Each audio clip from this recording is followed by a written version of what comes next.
Movie monitors record fields over time and save them to a .mpeg movie file that can be played back with a video player software like Windows Media Player in Windows or VLC Media Player. The videos showing the time domain propagation from sources in the previous sources section of this course were all generated using movie monitors. The movie monitor basically works like a 2D time monitor, taking snapshots of the fields at different time steps and then putting together all the snapshots into a movie file. Movie monitors always have a 2D geometry, so the movie will show a slice of the fields, and you should place the monitor over the cross-section that you want to slice. You can choose the field component that you want the monitor to record, and while the simulation runs, snapshots of the fields in time are saved to generate a .mpeg file in the current working directory. The file name of the generated movie file will be filename_monitorname.mpg, where filename is the name of the simulation file, and monitor name is the name of the movie monitor. This means that you should not have two monitors with the same name, since they will conflict, and it also means that when you rerun a simulation file, without changing the file name or monitor name, the existing movie file in the current working directory will be overwritten. The resolution of the movie file and frame rate can be set by editing the monitor. However, the fields calculated during the simulation are calculated on the simulation mesh, so the fields will not look smoother in the final movie by increasing the resolution used by the movie monitor if the simulation mesh is coarser than the movie resolution.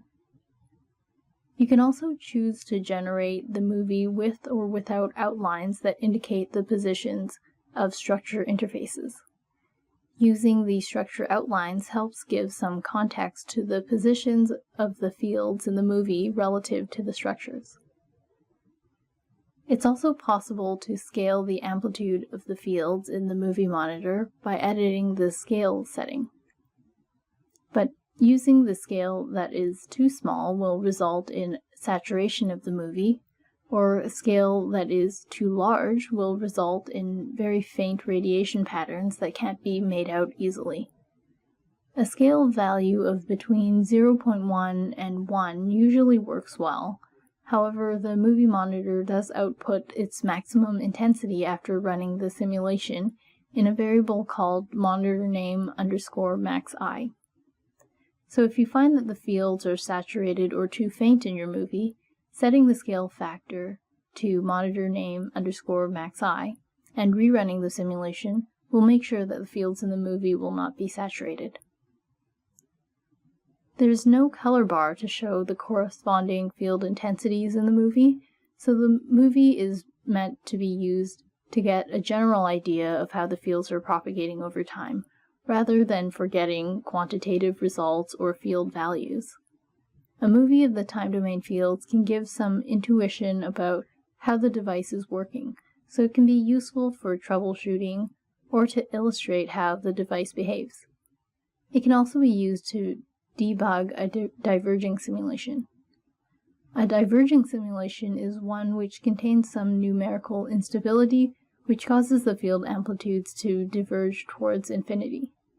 Common causes are instability in the PML boundary or instability in a particular material, such as a material with gain.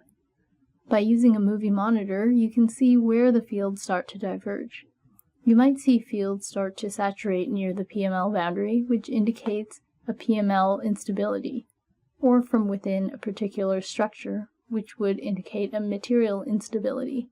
And this can help you choose the method to use to fix the divergence and make the simulation stable.